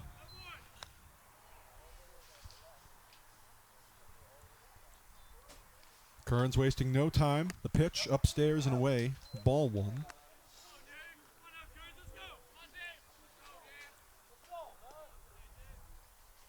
Kearns wasting even less time. Swinging. That one is popped up, but well foul and well out of play for strike 2. Action resumed in Fitchburg's bullpen. So, if I had to assume, Hartnett's day is most likely done after going well over 90. Did he touch 100? 99. Exactly Almost. 99. They're going to ring up Matthew Kelly to retire the side. But not before Fitchburg State brings yet another runner home. Zach Malik driven in on a sac fly by Harrell. And the Falcons with a 2-0 lead over the previously dominant BSU Bears. So we are, in fact, going to get a pitching change here. And it looks like that is going to be Giovanni Merce. Or that might be 44. That might be Cy Sullivan. We'll find out in just a moment. That is going to be Cy Sullivan. Indeed. The right-hand reliever, freshman out of Tigard, Oregon. That's a long way from home. Portland area native. Came all this way out. Now he's wearing the green and yellow, about to hit the mound for Fitchburg State. You know, I got to say, I'm quite impressed with your geography knowledge because I had never heard of Tigard, Oregon before reading the roster sheet. As a rule, if it's in Oregon and you haven't heard of it, there's a decent chance it's near Portland. So Sullivan comes in with a 5.56 ERA, which is actually trending towards the lower half of this Fitchburg pitching staff. He's 1-0 on decisions. 6 appearances, all of them starts. This is his first career relief outing as a Fitchburg State Falcon. And he's thrown 22.2 innings of work. It's a lot of work to give a freshman, but he has responded. 22 strikeouts, but 19 walks. He's coughed up 4 doubles, but they are the only extra base hits he's given up all year. Fitchburg's got a fairly young pitching staff. So far, of course, we saw action from the sophomore, Woolley, in the first game, or the freshman, I'm sorry, and then the sophomore Hartnett in the second game. It's kind of, foiled to the Bears. We got David Kearns and Matt Joslin, both grad students. It's a very old pitching staff for the Bears for certain. Bears, they're sort of analogs of each other, these two teams. Bears have a very young, powerful batting order, and Fitchburg State enjoys a very young, powerful pitching staff. Each with the capacity to develop into heavyweights in their respective trades in MASCAC baseball. So Cy Sullivan's first 3 customers here in frame number 6 will be James, Jasmine, and Sealander. Number 3, Cam James. James went 0 for 1 with a walk against Hartnett. Bears down 2-0.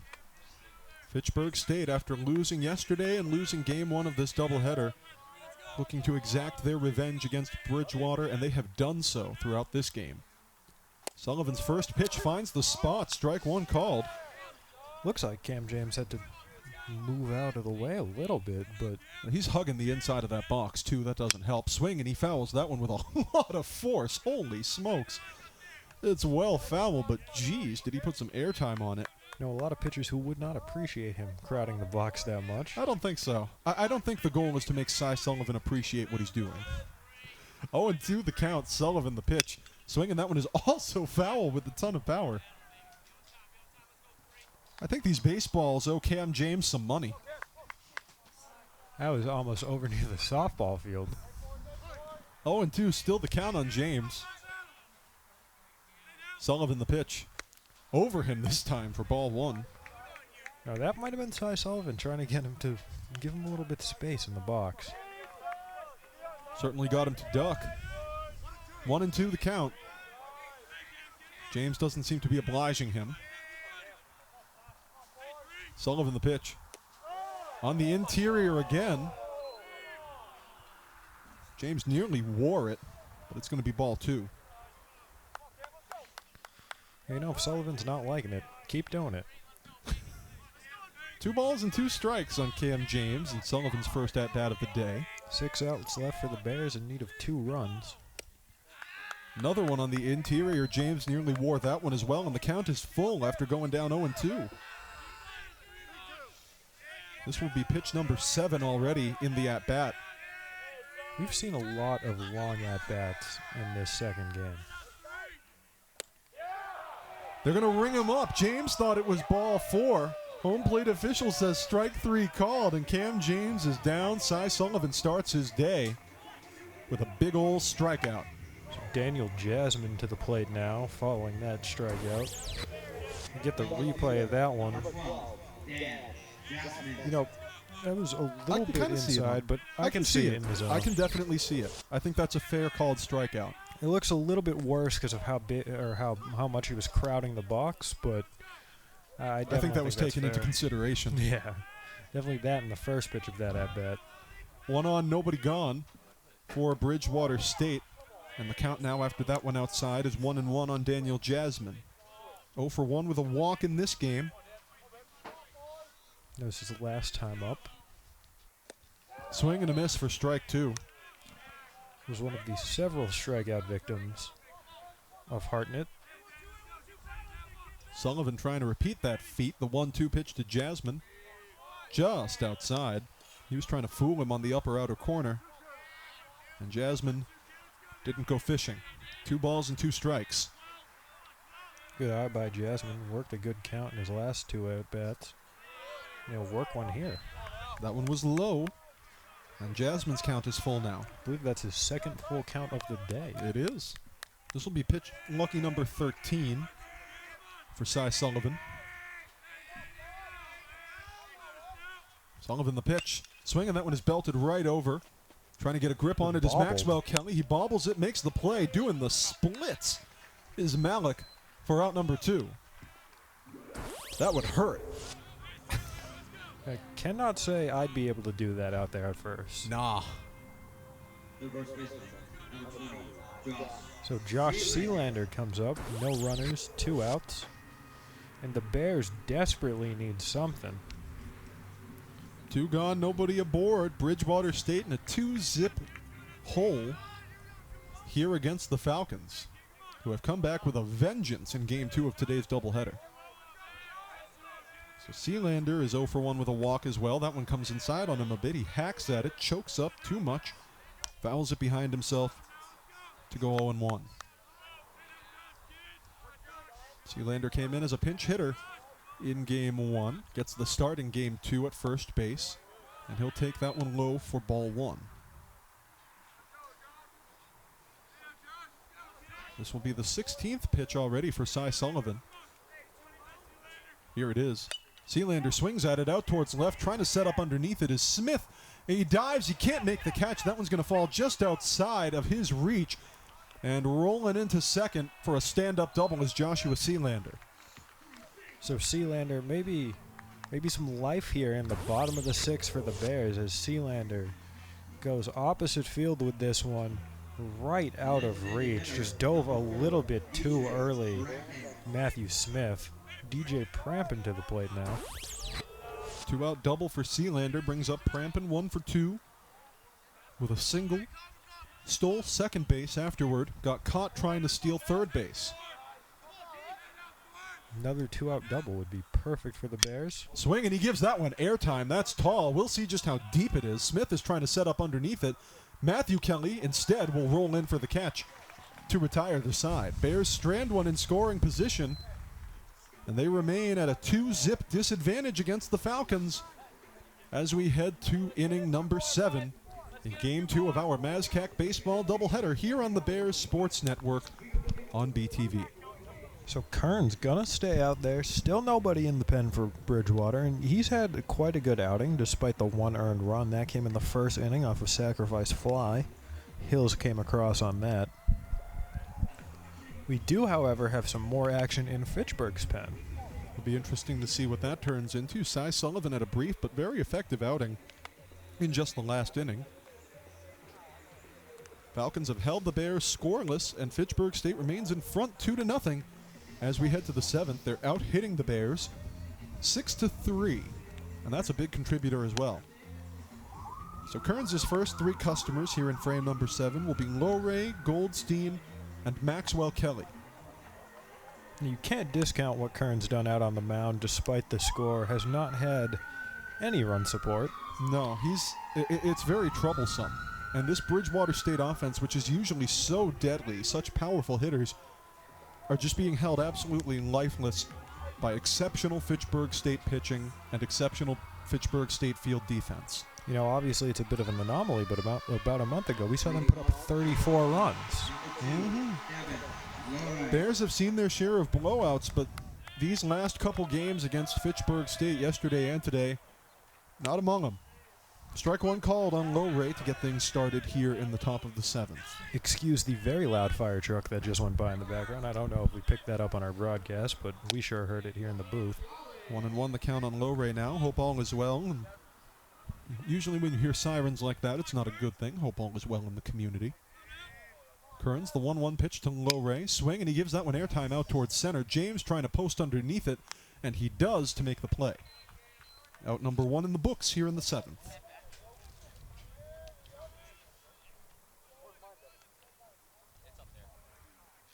So one gone and nobody on for the Falcons.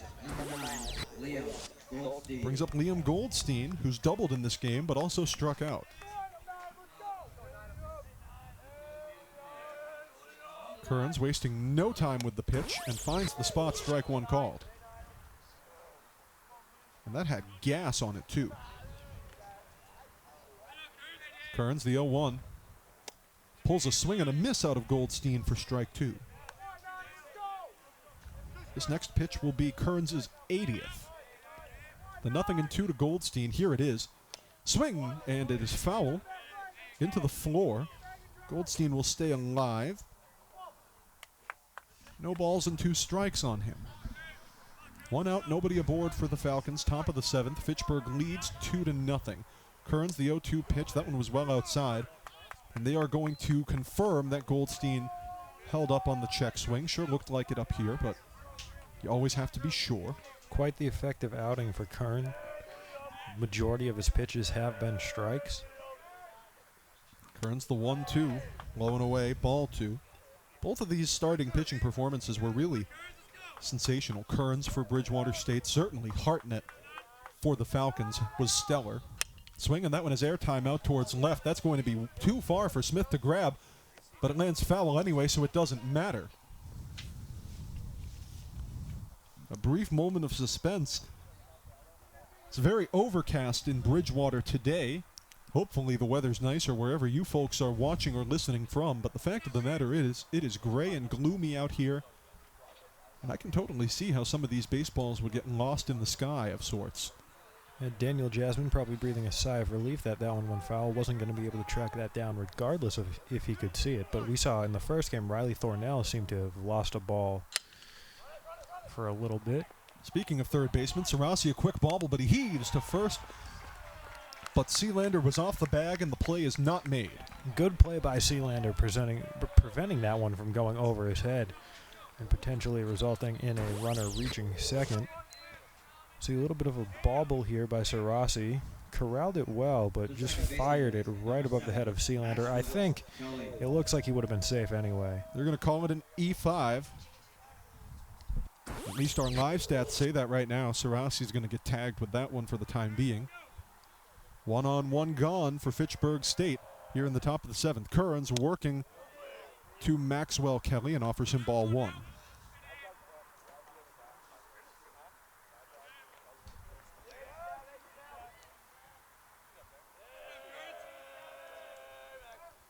The 1-0 swing, and that one is foul off to the left, up the third base line. A lazy little bouncer.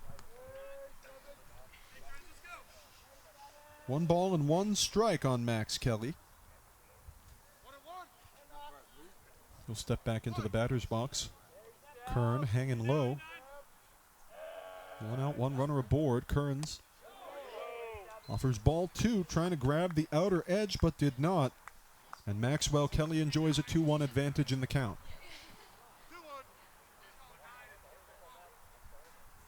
Kelly and his brother Matthew, East Bridgewater natives, playing for these Falcons here today, back on sort of their home turf. The pickoff attempt is not going to get Goldstein over at first.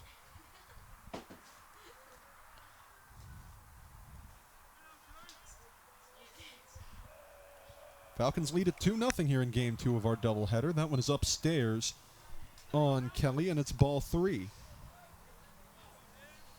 In case you missed some of the earlier action, Bears won in Fitchburg yesterday. Won Game 1 of this doubleheader, but are in a 2-0 hole in Game 2.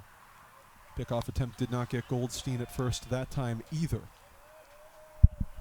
You know, he's had a great outing on the mound, but Kearns has amassed quite the pitch count. That might be double play. They're trying. That is. Well, they wanted it to be. At the very least, they are going to force out Goldstein on his way over to second. But Max Kelly is safe at first, and it'll stay 2 outs. I'm going to get a replay of that. Definitely got the out at second, and yeah, Kelly right able to sneak in there. So no double play on that. Max Kelly legs it out. As I was saying before that ground ball, it's still strange to see, no matter how good Kearns has played, that there is nobody in the bullpen for Bridgewater, because he has had quite the pitch count as this one's going to be popped up. Pigeon trying to make the catch, and he does, and that will retire the side. Falcons will strand one. They lose that battle, but they're winning the war, and they're up 2-0. As we head to the bottom of the 7th, Bears need to find 2 runs, and they need to find them fast. It's Mazcac Baseball here on the Bears Sports Network on BTV.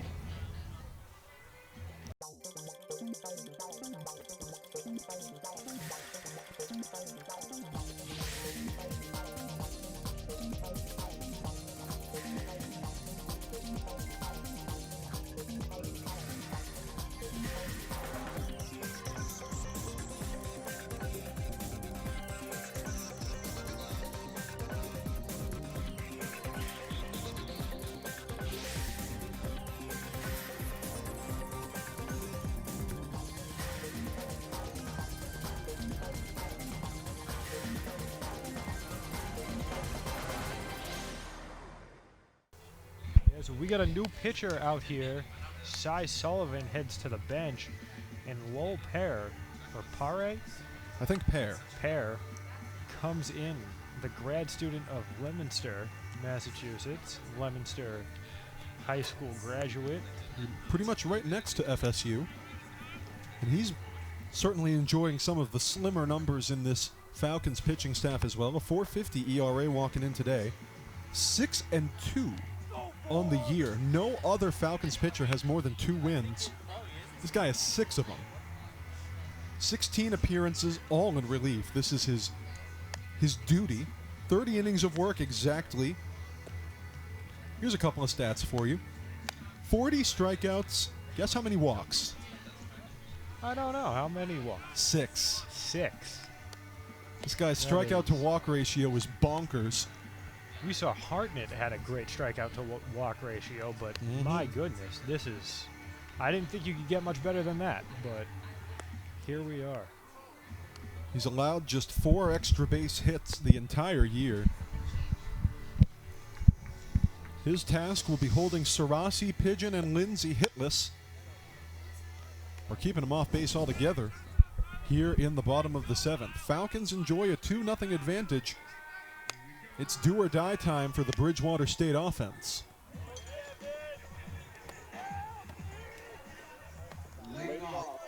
Sarasi's 1 for 2 with a double. Has made it as far as third base in this game.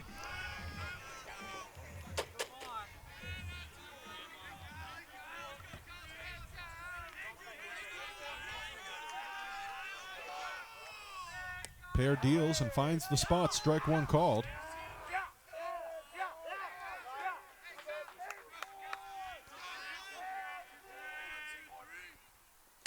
Pulls a swing and a miss out of Sarasi for strike 2. Bears won game 1 of this doubleheader. Beat this team in Fitchburg yesterday, but the straits are much more dire for BSU in game 3. Pair pulls a swing and a miss out of him for a 3-pitch strikeout. 2 outs left for the Bears, still in need of 2 runs. Matthew Pigeon going to come to the plate as scheduled. Looks like we're not going to be getting any pinch hitters here for the Bears.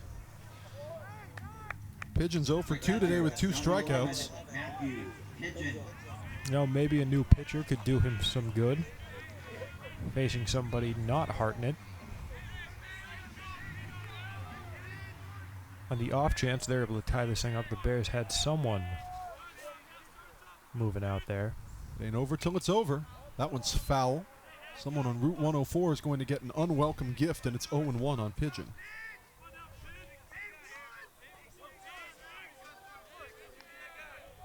Pair with an absolutely deadly strikeout to walk ratio. Pulls a big swing and a miss for strike 2 out of Pigeon. He's thrown 5 pitches, and they've all been strikes. We're seeing why he's got great stuff. And he has drawn quite a few swings and misses through these first 2 batters he's faced. Swinging, that one's belted out towards right, and that's going to fall for a base hit. So Pigeon aboard with 1 out. Pair gives up his 35th hit of the year. I wonder if the Bears are going to look to a pinch runner. I think Pigeon's going to stay out there as Kevin Lindsay comes to the plate. The only other player around the dugout is Scott Emerson, who's due up next. Lindsay reached on an error back in the 5th and stole second base. That's going to be ball 1 on him. That's the first ball that Pair has thrown. As far as catchers go, Pigeon's not a bad runner by any means. 1-0. Outside on Lindsay.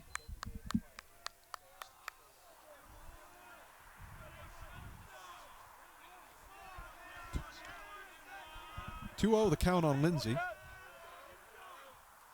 Swing, and he knocks that one right into the glove of Goldstein. Heave to first.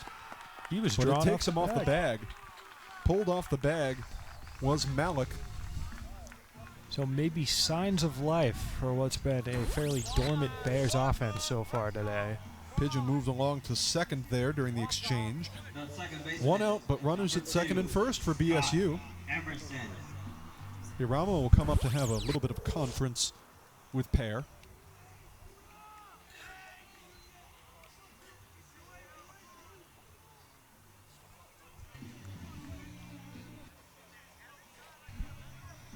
Quick little mound visit there. Just make sure everything is all good with Pair. A couple of defensive changes as well that I just noticed. Matthew Kelly has slid over to left for the Falcons. As ball 1 comes in on Emerson. So Matthew Kelly is in left field now for the Falcons, and taking over on his behalf in center is Cole Duhane. Just a little bit of accounting there. 1-0 the count on Emerson. Pair the pitch. With those defensive changes, Matthew Smith heads over to the bench. Gets a breather today after mostly solid offensive day. Went 1 for 4 in this game, but that one was a double. 2-0 the count on Emerson. Pair deals low on him. And after a quick couple of at-bats, including a strikeout, Pair is now down in the count 3-0 to Emerson.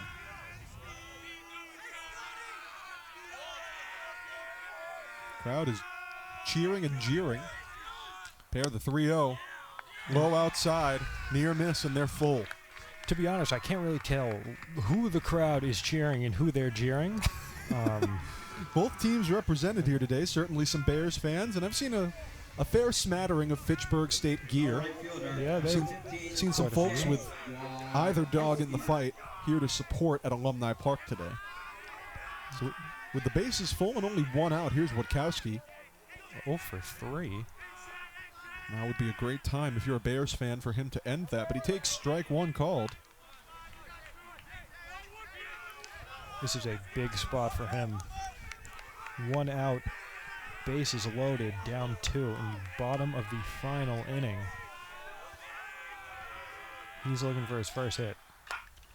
Swinging, oh no. Grounds that one right over. They're thinking double play. And double play it is. A quick 4-6-3. And the Falcons get their revenge game indeed.